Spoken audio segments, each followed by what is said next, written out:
Didn't Jesus have a brother, James, and wasn't James in Jerusalem leading part of the sect after he was crucified? I thought I read about this somewhere.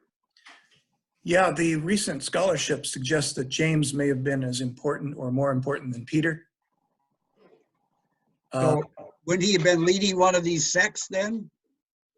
Some people think that James was the one who was most insistent on maintaining the Jesus movement as a Jewish movement. Peter, somewhat on the fence about that. The book of Acts seems to suggest that Peter was persuadable and was in fact persuaded by Paul.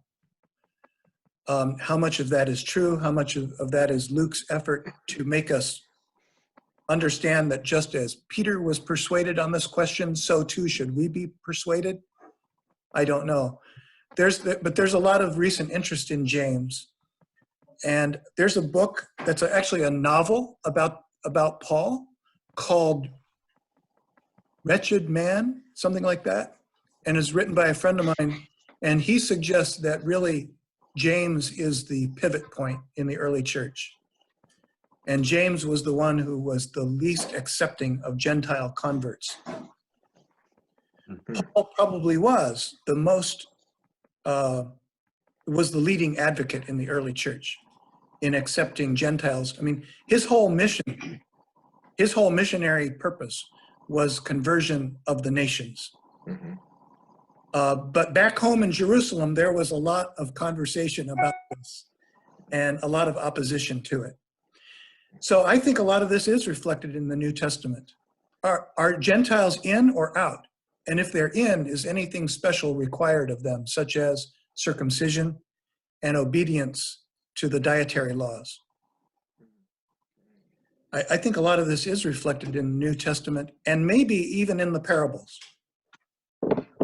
Amy Jo Levine seems to say that the controversy, or rather, seeing Jewish characters, Jewish and Gentile characters in the parables is a post-Jesus development in the church. I sometimes wonder if there is an anti-Jewish bias in the parables themselves. And that if we don't see this early church conflict about whether the Gentiles are included or not, I suspect that some of that is reflected in the Gospels too. But none of it was in Jesus' time. So can you make that distinction again, though, that basically when Jesus told these parables, there couldn't have been that conflict?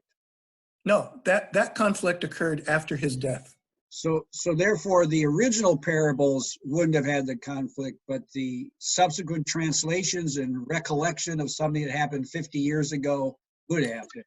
So it happens in two ways, and Levine makes this point. One is in the gospel writers themselves. She sees a heavy hand. You know, that Luke, the way Luke introduces a parable and the way he concludes the parable often tells you what interpretation he wants us to have.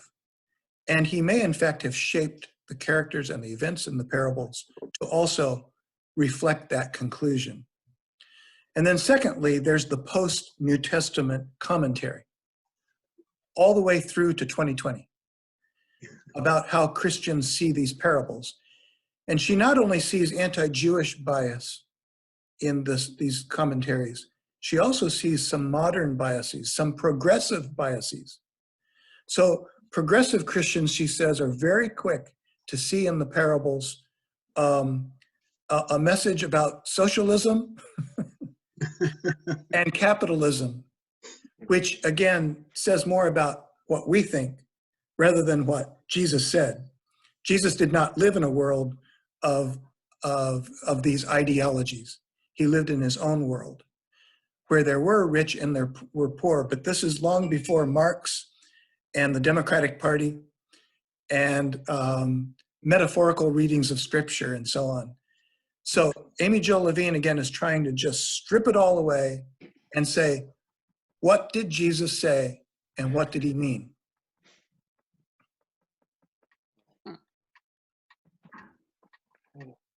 So I have a question about all the people who have joined, but I can't see them. Is that because they are in such relaxed garb? Or are they having a technical difficulty? Is that me, Chuck? Can you Well, see no, me? you're not the only one. There's 4 of you, Susan. There's. Yeah. I'm kind of weird. I don't know why either. Why you can't. I kind of wasn't sure. And now that you can't see me, I guess I'm not worried about what I look like. But it is. I do see that. So now, Susan, we all want to see what you do look like. So if you take your cursor and go to the bottom, you'll see a pop-up menu, and go to the left, and you can enable video there. Okay. I thought I already had. Oh, start. Oh no! Here we go. Let's start video. You know what? I'm on my iPad today. Oh, there you are. Good morning. We saw you, the top of your head for a minute. She's there again. She's there again. A lost sheep has been found. Yes. I'm fully clothed. I am clothed. So, in terms of our time frame today, I actually did not have an end time, but the email that went out from Jeff said that we'd be ending at 9:10 or something, but we started late. You want to go to 9:30? Is that okay? Sure. Yes, please. Sure. Okay. Any other responses, questions? I did read. This was a hard read, I tell you. Was it really hard to read, or just a lot to read? I mean, It was there's more a sort of lot to read. Yeah. Okay. She goes down every possible avenue of interpretation, and she looks at all the sources. And it's kind of like, okay, once you've made your point, that's enough. Something preachers should learn. She goes into great detail. So Jeffrey, did you actually read the whole book, or just read the first third of the first? Cliff notes. Okay, the truth is, when I made the presentation, I had read about 2/3 of the book, and the real truth is, I didn't finish the last parable until this morning. Oh, thank you for your honesty. Jeffrey, I appreciated your comments about the book of John. And especially, I mean, I think about the St. John Passion and how they talk, the Jews. And that, I love the music, but I just can't stand that piece of music because of that. Yeah. And they really meant, I think, the power structure at the time. Is that accurate or not? Is that what Jesus was really talking against, was the power structure of that time? So here's where the question of what's the difference between the historical Jesus and the Jesus in the Gospels. And, you know, a lot of you have been with adult education at WCC for a long time, and probably some years ago when the most recent Jesus scholarship movement came about with people like John Dominic Crossan, Marcus Borg, and the Jesus Seminar. You may remember some of those names.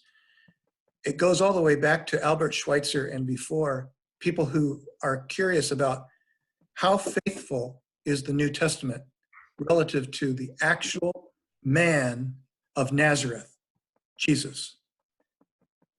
What's the relationship between the actual person, Jesus, and how he comes to us in the 4 Gospels? So John, your question's about John. John is probably the least reliable source for the historical Jesus. Why is that? Because he's so much later than the other 3. And he seems to have his own sources, and he seems to make he seems to be eager to theologize and spiritualize everything, which I'm not saying is a bad thing. I think the Gospel of John is the most beautiful gospel of that. But if you're looking for what did Jesus really say, what did Jesus really do, the Gospel of John is probably the least reliable source. Before I go any further, is that disturbing, concerning, surprising, inspiring to any of you? It's not disturbing. It's just educational. I think it makes me want to read more. You're reminding me of a lot of books, basically since college, that what was something called Gospel Parallels, where we Right. were told just read these 4 books together, you know, line by line by line. And there were reasons that they were written differently. John Right. completely, you know, a lot different from the other 3, Yep. mostly because of the time it was written. So Right. And John is poetic. John is evocative. John is symbolic. And John is very Greek among all 4 Gospels. He reflects that kind of dualistic light versus darkness, good versus evil kind of viewpoint. right. Flesh versus spirit. That's a lot in John. So to Junia's question, because John is written later, I think the church and the synagogues conflict was even stronger than in those earlier Gospels. So when John seems to be angry with the Jews by continually pounding the Jews, the Jews, the Jews, I think he was angry. I think that was the point of view of his community. Were they the words of Jesus? How could Jesus, a Jew, say that about his own people? Right? I think So- Jesus had conflicts. Jesus had conflicts with religious authorities. But what the Jeffrey, not that we need more programming, but have we ever, thought about doing a Bible study kind of as we work together through a certain section of the New Testament, or preferably the New Testament, but, as a church? That would be lovely. I hope people would come. I'd come, maybe. I mean, no, but I think these are good questions. I always feel like I get little pieces of it. Like you just mentioned that John's written later, and I've heard that before, and I'm sort of probably, unfortunately, more literal than I need to be, but it would be interesting to have a continuum of sort of the discussion, maybe of the Gospels, and flavor that in over, not to add more on anybody's plate, but I'd be interested. So. Susan, that is a wonderful idea. I hope it can happen. Let's try to make it happen. Okay. And We did have one on the Old Testament, the Exodus and the journey to the Holy Land, the 40 years. And it started off with about 18 people. And by week 3, there weren't very many people left. Uh-oh. And I only say that as a warning. As a lifer in this church, there's groups of people who are interested in the Bible and studying it, and with your shoes off, you can probably count them. In terms of people who will want to make this an effort that would extend out beyond, 4 sessions kind of thing. Well, Does that make it not worth it? That's not my call. That's just part of the history of this church. I'm fine. Go ahead, Chuck. Relative to Susan, if we were to join a discussion of both the context as well as the verbiage, it might be more illustrative and informative. But doing one or the other, I could see how that would leave it somewhat incomplete. Because as I recall, JS, we had a second try at this with Bill Mueller, I think, and it was more contextually related. In other words, when exactly was Mark written? What were the social implications of life at that time, and why did Mark write the way Mark wrote at that time? And that was, I thought, was a good way to look at what Mark wrote as well as exactly what he wrote. Right. I think, JS, you were going to say something? I was just going to say the most recent effort that I'm aware of was done by Sarah Walker Cleveland, I'm going to say 3-4 years ago. And it was just the level of interest waned very, very quickly. And it wasn't because she didn't do a beautiful job. It just didn't resonate with people. to take it on for more than a few weeks. So That's fine. Well, maybe We'll see. what I do is I can just start reading it and I'll start pinging you, Jeffrey, and say, help, I don't understand what's going on. No, some, small groups are good, but there does have to be some commitment to Yeah. stick with it, because I've been at those events where you hope you're sitting as the only one in the centennial room, hoping someone else will walk through the door. I got it. Didn't mean to open a can of worms. Basically, Sue Wellington and I bought each other Bibles like 8 years ago, and Brooke Hierwald I was her mentee or whatever, or helped her. And so we met every week with Brooke for like 6 months and went through some of the Gospels, and it was really nice. But it was a small. There was just 3 or 4 of us, and we just did it not as a Bible study, but as a coffee clatch gathering, and it was nice because Sue and I had very different interpretations often of the Bible, and Brooke had to explain to us where we were both wrong. So Jeffrey, Yes, Lynn? to get back to the parables, Yeah. you mentioned that the writer had covered every kind of interpretation of the various parables. Are there more interpretations of the lost sheep that you could share with us that perhaps you didn't share in the PowerPoint you did? Well, I don't know if she covers this, but let's look at a left-wing progressive consideration of the parable of the lost sheep. By the way, Andrew Osafo is joining us. Hi, Andrew. Andrew, Hello, Andrew. morning. Hey, Andrew. So what might be a liberal, progressive, quasi-socialist, if you will, take on it? Well, think about it yourself. If you're kind of looking at this from a politically progressive, religiously progressive perspective, who is the lost sheep? The poor in our society. Exactly. The working Exactly. class. Exactly. Who are the 99? Yeah. Us. The bourgeoisie.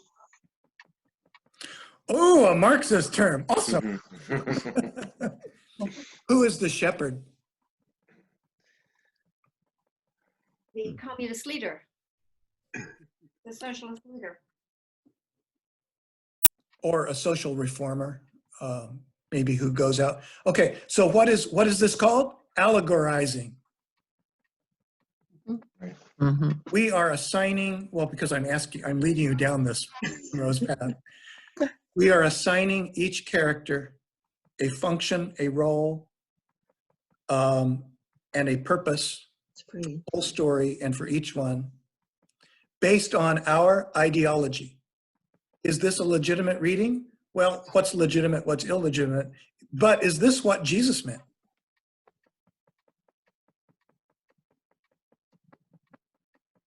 Do you think that that's what Jesus meant? Do we know?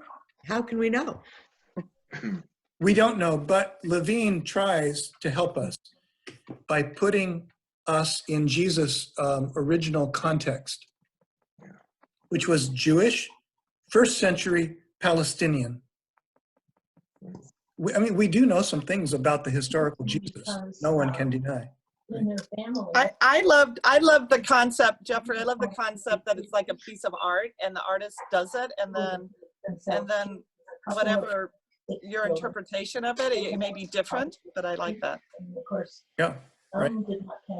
I liked your separation of an allegory and a parable. I hadn't really thought about Right. that much. Right. I'm hearing some background sound in somebody's. Is that your audio I'm hearing? I don't know if you can mute yourself or not. Andrew, can you hear me? Yes. Okay. I'm hearing some background noises, but anyway. We have someone on Corbana. Yeah, that's Andrew. Yeah. Anyway, Andrew, if you can mute yourself, that would be helpful. How do I? So take your cursor down and a pop-up menu will come up. Move your cursor to the left and you'll see that it says mute. I don't think it's me. But it might be someone else, yeah. I'd like to go back to Chuck's point for a moment about context. Modern biblical studies has been happening now for about 220 years. It's not so modern anymore. And this goes back to Germany in about 1880. That's more than 220 years, isn't it? 240 years. So the German scholars first started looking at the Bible, Old Testament and New Testament, and seeing things that could not possibly align with conventional church teachings about the world, about everything. And so they started investigating, first on a textual level and then a contextual level. And fast forward to 2020, there's a lot about the Bible now that we know that was not known in the Middle Ages and even through the Renaissance era and the Reformation and the post-Reformation era. It would be foolish for us not to take advantage of that knowledge as we look at the Bible. It's wise of us to consider every imaginable context, literary, historical, theological, scientific, all the contexts. But you know what Amy Jo Levine does is she takes all that into consideration and she still finds provocative meaning in the text. So it's not sort of facts versus spirituality. It's using facts, using science, using historical reading of the text to arrive at an even truer, more challenging meaning of the text, so that the text can still speak to us in a spiritual way and a practical way. How are we to live our lives today as Christians? So I don't think it's one versus the other. I think you use one to get at the other. So I don't think any Bible study in a church can be without looking at things like when was Mark written? What were Mark's sources? What about Matthew and Luke? Some of you probably know this book. Do you happen to know this book, The Five Gospels? No. Sounds familiar. This Who's, is the fifth. Yeah, so this is Thomas? the premier product of the Jesus Seminar about more than 20 years ago already. The Jesus Seminar was a lot of New Testament scholars, New Testament scholars who got together and debated on what did Jesus really say. And then they voted with colored marbles. I am not making this up. Wow. And then this book is the result of that project. The fifth gospel is the Gospel of Thomas, which was discovered in 1949 or something like that in the Upper Nile region of Egypt. And a lot of the parables and teachings of Jesus are in the Gospel of Thomas. It's a Gnostic gospel with a different viewpoint, but still it's interesting that the Gospel of Thomas contains a lot of material that's in the rest of the New Testament. So everything I just said all goes into a modern study of the Bible. And to leave it out is to leave out, I think, the best parts. But it's also not to say that we're just using our brains, because if at the end of the day, this sacred material doesn't speak to our hearts and the way we live, then why look at it? You know, the Bible is not the New York Times. The Bible is, for us, it's sacred literature. It speaks things of ultimate concern, then and now. Okay, I'm starting to preach. I need to stop that. No, That was thank really you. good. No, that was great. I like that. I like that. It was beautiful, Jeff. I did too. We have a couple more minutes. Any responses, questions? Before I forget, I should mention that we are not scheduled to have a spiritual enrichment session next Sunday morning because it's Easter. I might talk to Jeff and maybe he'll want to do something. We'll let you know, but we're not scheduled for one right now. And then the 4 weeks after that, we have a series co-sponsored by the WCC Green Team that will help us look at how do we engage with people who do not believe in climate change or who may believe in climate change but don't believe that there's a human cause for climate change. And in the course of looking at that, we'll look at the bigger picture. How do we engage with anybody who we think is just completely and obviously wrong about whatever? That could take us to a lot of interesting places. So 2 weeks from today, we have a psychotherapist who some of you may have met. He lives in Winnetka, Michael Montgomery. This is his area of interest. He grew up in Northern Ireland as a Protestant during the Troubles. And he learned how two different groups of people can be talking over and past each other without really engaging each other, heart to heart. The week after that, a therapist from the Samaritan Counseling Center, a UCC pastor named Catherine Watkins, will also be helping us look at that from a therapeutic viewpoint. And then the 2 Sundays after that, that's May 3rd and 10th, we're going to look at a couple of TED Talks along the same lines. Jeffrey, And when does Chuck tell us where to put our garbage? Chuck? Chuck. Chuck Dowding's so good at all this. Yeah, well, thank you for the shout out, Susan. I appreciate it. So does Lakeshore Recycling Service. Jeffrey, could I put in a request for another parable next Sunday? When this was so enlightening, I think, to drill down this study exactly, who owned 99 or 100 sheep back then. I thought that was fascinating. We could do another one. Thank you. At least I don't have to do another presentation. Oy vey. Thank you for that. Let me give that some thought, and I'd be very, very happy to do that next Sunday at this time. It would be very interesting. I have 10 to choose from. Yeah, I have 10 to choose from, and what we could do is begin by sort of telling you what Levine thinks about that one, and then getting your responses and questions. Yeah, that'd be great. Thank you. That'd be great. Thank you. Thank you. So let's keep that, watch your emails, of course. Anything else for the good of the community this morning? I want to thank you all for joining us and invite you to view the worship service in about 30 minutes and to have a blessed Holy Week, a very different kind of Holy Week this year. Indeed. Yeah. Thank you for your leadership. It's been wonderful. Thank you, Jeffrey. Thank you, Jeffrey. For all you're doing behind the scenes too.